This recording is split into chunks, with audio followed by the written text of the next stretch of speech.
public meeting of Southern rights men. All who are opposed to the rule of this government being placed in the hand of black Republicans, who are opposed to Southern freemen being the slaves, Northern fanatics and plunderers, who are in favor of the equality of the Southern states, and protection of Southern property, who are in favor of demanding justice and the constitutional rights of our section, who are opposed to the Negro being made the social and political equal of the white man, are requested to meet today at the Circuit Court Clerk's office, immediately after the speaking, to nominate a candidate to represent their sentiments in the State Convention. January 28, 1861. You know what? Pay attention, and I'll tell you. There are few arguments over the cause of the Civil War. Some believe that it was over states' rights, and yet others believe that it was over the slavery issue. I believe that it was a little bit of both. But I also believe that there was a bigger issue. If you remember the video entitled Pride versus Gratitude, where I talk about the original 13th Amendment to the Constitution and how it was a creation of the Democratic Party that made keeping and owning slaves in the Southern states a constitutional right. You will also remember that even when they had given themselves this constitutional right, they still decided to walk away from the table. The question I left you with was, why would they do that? Well, let me tell you what I believe the reason was. You see, at that time, the United States had just acquired the lands of California, Arizona, New Mexico, and Texas by way of the War of 1812. And they also purchased Louisiana, Arkansas, Oklahoma, Kansas, Missouri, Colorado, Nebraska, Wyoming, Iowa, South Dakota, North Dakota, Minnesota, and Montana via the Louisiana Purchase. Now, if you watched my video on the true heroes of the Civil War, it describes the creation of the Republican Party. It shows that the newly created Republican Party was a conglomerate of a few Democrats who were opposed to slavery and former Whig Party members such as Abraham Lincoln, who were riding the fence on the issue of slavery, and then there was the Free Soil Party, which had only one objective, and that was to put an end to slavery, no matter what. Now, before Abraham Lincoln was nominated to run for president in 1860 for this new Republican Party, 2 years prior, he went up against a senator by the name of Stephen A. Douglas for his Senate seat. Lincoln was not successful in this endeavor. However, Lincoln made quite a name for himself in his effort to unseat the incumbent senator. During their 7 debates, Lincoln's stance was that the United States could not continue as a half-free and half-slave society. Like Lincoln, Douglas was against slavery, but he was in favor of not letting the Negro rise up. 2 years after losing to Douglas, Lincoln won the office of the president and was pushed into the argument over the very issues that he argued in his run to unseat Douglas. Now, according to what I am seeing here, it is clear to me why the Southern Democrats decided to walk away from the table. It's simple. They wanted it all. They wanted the whole pie. Think about it.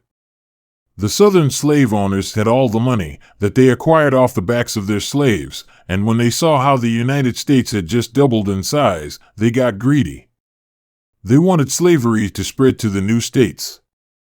While the powerful free soilers within the Republican Party wanted to put an end to slavery and didn't want to see it spread throughout the new states that they just acquired. This is the real reason why they walked away from the table. This is the reason why they fired first and started the Civil War. Why have an amendment to the Constitution that would make slavery a constitutional right in the Southern slave-owning states when they could just destroy the United States and institute the Confederate Constitution that would allow for every single state in America to be slave states? After all, the Southern states had all the money, and this would allow them to purchase large amounts of land in the new states. In our history classes, we are taught the beginning, middle, and end of any historical war. But not this one. The beginning of this war reveals the true nature of the war. How many of you knew that Abraham Lincoln was originally a member of the Whig Party, or that he had 7 very revealing debates that showed his true stance on the slave issue? How many of you knew about the original language of the 13th Amendment, or the true nature behind the Southern states' need to secede from the Union? This history was hidden for a reason.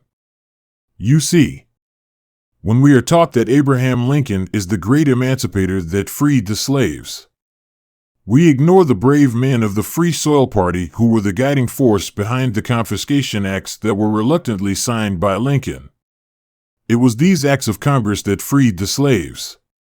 See my video, The Deep Story of David Hunter, for a better understanding of both Lincoln's attitude and actions concerning the confiscation acts. It was the Free Soil Party that deserves the prestige of being the Congress of Emancipation. But instead, all the glory goes to one man.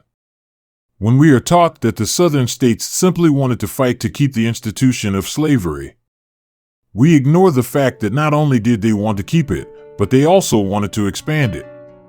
Without learning these things, it becomes easy to teach future students about this history, but with a twist that will leave white and black students indifferent over the same issue of slavery and the Civil War.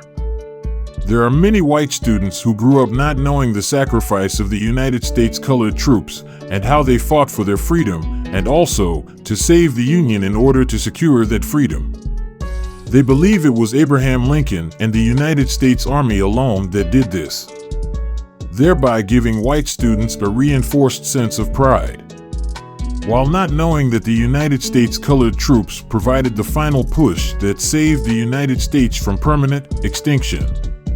So when the descendants of the former slaves grow up not knowing about the United States colored troops, they are predisposed to have a sense of gratitude in every aspect concerning the Civil War. The worst part about it is that neither black nor white students get to learn the truth about the Free Soil Abolitionists Party. Without this party, the newly created Republican Party would not have an abolitionist profile within the party in order to push for the legislation that gave the power to confiscate the property of Southern slave owners, including their slaves. So why are these abolitionists hidden for the most part from our history books? The reason for this is to hide the political war that would take place soon after. When learning this history, it is clear that the Confederate South was primarily controlled by Southern Democrats, while the North was the primary location of the Republicans. This is perhaps the main reason why the Civil War is often described as the war between the North and the South. Now, let me give you something to think about. Today, the primary location of the Democrats is in the northern states of America and not in the South. And the so-called party of Lincoln, the Republican Party, is now primarily located in the southern states of America and not in the North. Why do you suppose that is? I would love to hear what you think about this. Leave a comment and give me your view as to the cause of this switch. The view of the Bang on this topic will be explained in future videos. But I will leave you with a clue. The Civil War ended after the death of President Abraham Lincoln and the passage of the amended 13th Amendment to the Constitution. But a new war began shortly after the Reconstruction era and the rise of the KKK. I can't wait to tell you all about it. So stay tuned to this Bang channel. The rabbit hole we are digging through has just gotten a little bit deeper. If you've been to this channel more than once, please subscribe, as it truly does help the channel. Leave a comment, for the Bang looks forward to reading them and replying to them. Also, don't forget to like and share this content with like-minded individuals such as yourself. There is plenty more where this came from. Until next time, this Bang content will end in 3, 2, 1.